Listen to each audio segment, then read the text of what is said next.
आज की कहानी दोस्तों दो फ्रेंड की है जो अपने तीसरे यानी कि अपने दूसरे दोस्त के घर पे शादी में जाते हैं और उनके साथ रास्ते में क्या हादसा होता है जिसे सुन के आपके भी रोंगटे खड़े होने वाले हैं। तो फटाक से अपने कान में ईयरफोन डाल लीजिए, हो जाइए डर को एक्सपीरियंस करने के लिए। Without wasting time let's started. ये बात 2005 की है जब श्याम और विनोद अपने एक फ्रेंड की शादी में जा रहे थे।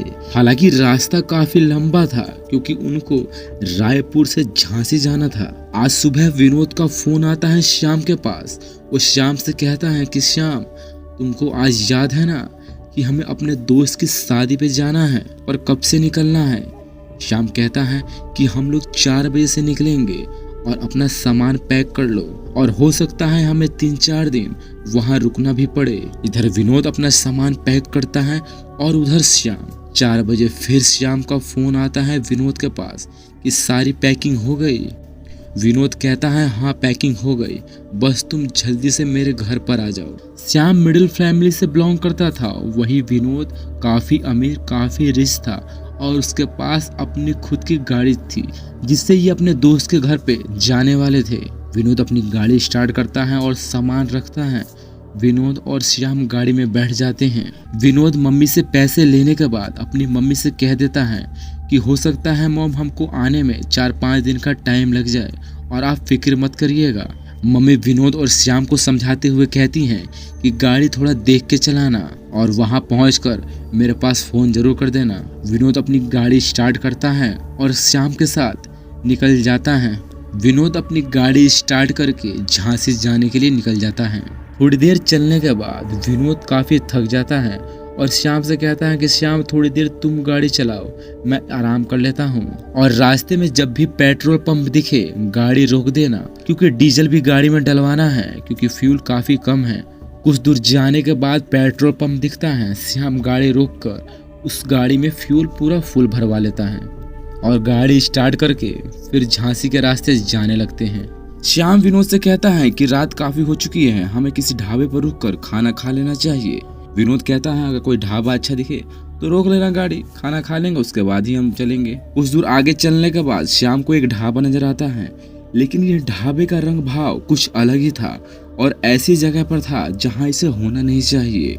वो ढाबा ऐसे बैकवर्ड एरिया में था कि शायद कोई आदमी ही आकर वहाँ खाना खाता होगा। उस ढाबे को देखकर श्याम गाड़ी रोक देता है और दोनों खाना खाने लगते हैं। खाना खाने के बाद विनोद होटल के मालिक को पैसे देने के लिए जाता है तो होटल के मालिक से पूछता है कि यहाँ पर 2 रास्ते जा रहे हैं, आप मुझे बता सकते हैं झांसी जाने के लिए कौन सा रास्ता अच्छा रहेगा और कौन सा आसान?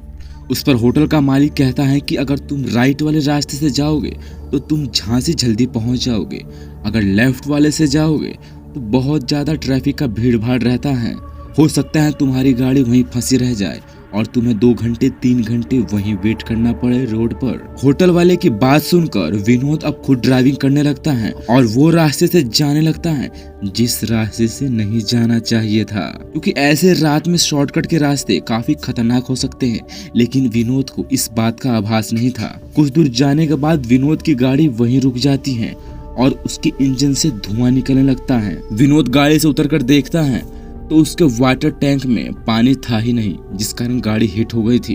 विनोद श्याम से कहता है कि इसके वाटर टैंक में तो पानी है ही नहीं, तुम जाओ इस होटल पर और वहां से पानी लेते आओ। विनोद की बात सुनकर श्याम गाड़ी से कैन को उठाता है और उस ढाबे की ओर जाने लगता है जहां से वो खाना खा के आए थे, क्योंकि यहाँ से ढाबे की दूरी मात्र 4 किलोमीटर के आसपास की थी। श्याम कैन उठाकर ढाबे की ओर जाने लगता है और विनोद कहता है कि मैं यहीं रुककर गाड़ी की देखरेख करता हूँ, तुम जाओ और वहां से पानी लेकर आ जाओ। श्याम को गए हुए तकरीबन 1 घंटा हो जाता है, लेकिन श्याम अभी पानी लेकर लौटा ही नहीं, जिसे सोचकर विनोद काफी डरने लगता है, क्योंकि रास्ते में विनोद को ऐसी बाधा तो दिखाई नहीं दी जहाँ श्याम फंस चुका हो।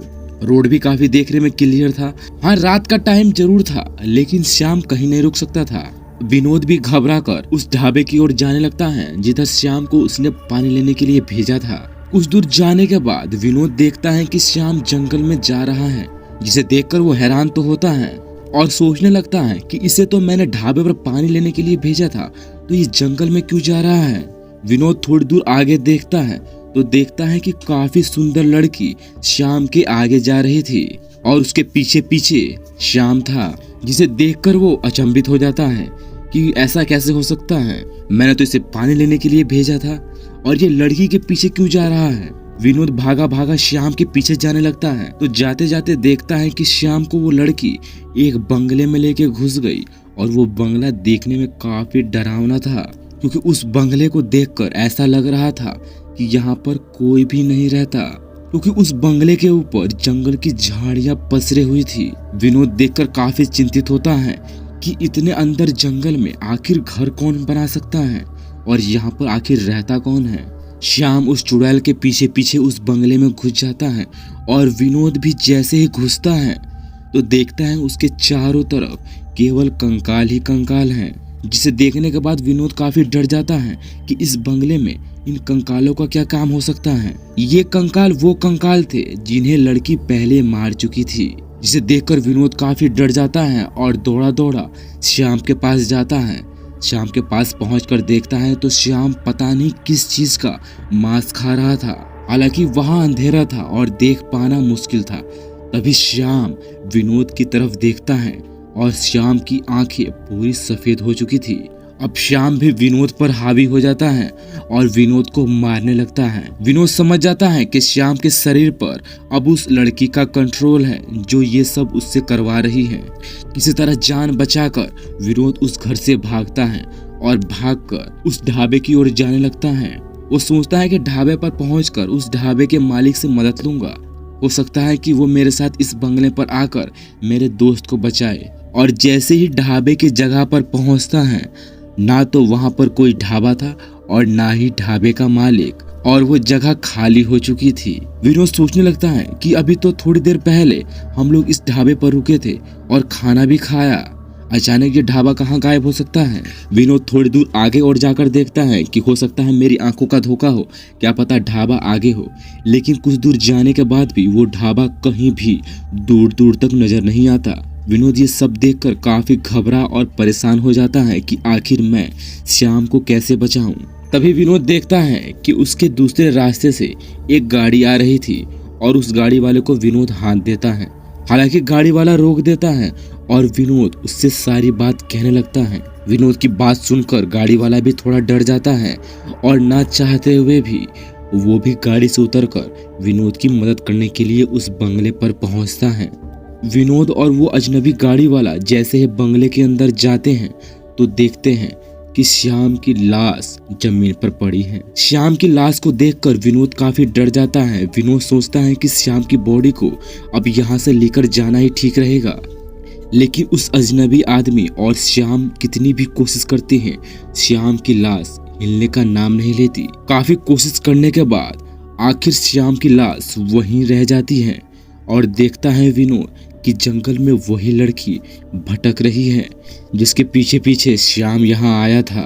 वो भागा भागा उस लड़की के पास जाता है तो वो देखता है कि वो लड़की भी अचानक गायब हो जाती है। विनोद समझ जाता है कि ये एक बहुत बुरी आत्मा है जो दिन रात यहाँ पर आए हुए लोगों को मारती रहती है। जिसके बाद विनोद और वो गाड़ी वाला श्याम की लाश को वहीं छोड़कर चले जाते हैं, क्योंकि उन दोनों का वहां पर रुकना उचित नहीं था, क्योंकि हो सकता था कि वो आत्मा इन दोनों पर भी हावी हो सकती थी। और विनोद शादी में जाना कैंसिल कर सीधा घर चला जाता है और जाकर श्याम के घर वालों को सारी बात बताता है।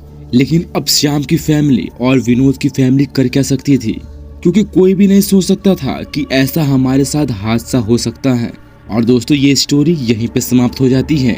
भैया इस बात का तो पता नहीं लग पाया कि वो ढाबा आखिर गया कहाँ और वो लड़की थी कौन। देख छोटे, वो ढाबा नहीं था, वो एक तरह का काला जादू था जो आए दिन रास्ते में लोगों को मजबूर करता है वहां रुकने के लिए, जिसके बाद वो होटल का मालिक आपसे बता सके कि आपको किस रास्ते से जाना अच्छा रहेगा। और ये भी हो सकता है कि वो ढाबे वाला उस लड़की के साथ मिला हो, जिससे उस होटल वाले का होटल भी चलता है और इधर उस लड़की का काम भी हो जाता है। लेकिन अब भी ये राज है कि वो लड़की आखिर है कौन।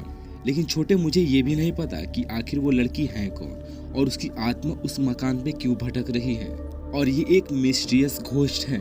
छोटे, ये भी हो सकता है कि उस जंगल में बंगला काफी दिन से था और किसी आदमी के ना रहने के चलते वो आत्मा उसी घर में जाकर बस गई हो। काफी ऐसा देखा गया है कि आप किसी भी घर को 20 साल 30 साल के लिए वीराना छोड़ देते हैं तो उस घर में किसी न किसी आत्मा का वास हो जाता है।